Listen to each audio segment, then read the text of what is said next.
بسم اللہ الرحمن الرحیم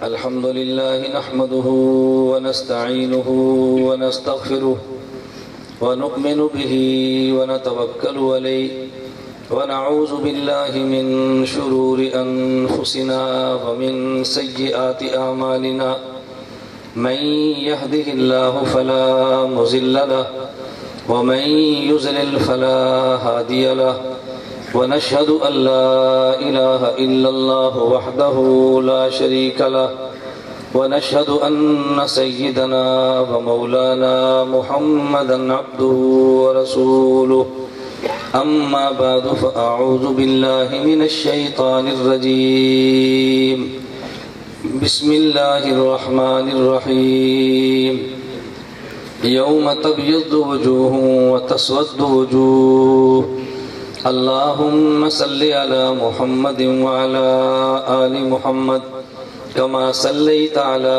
إبراهيم وعلى آل إبراهيم إنك حميد مجيد اللهم بارك على محمد وعلى آل محمد كما باركت على إبراهيم وعلى آل إبراهيم إنك حميد مجيد معزز علماء کرام، میرے نہایت واجب الاحترام بزرگوں، مسلک اہل سنت والجماعت سے تعلق رکھنے والے خشوع نوجوان دوستوں اور بھائیوں، میں نے آج کی مجلس میں آپ کی خدمت میں دو باتیں عرض کرنی ہیں۔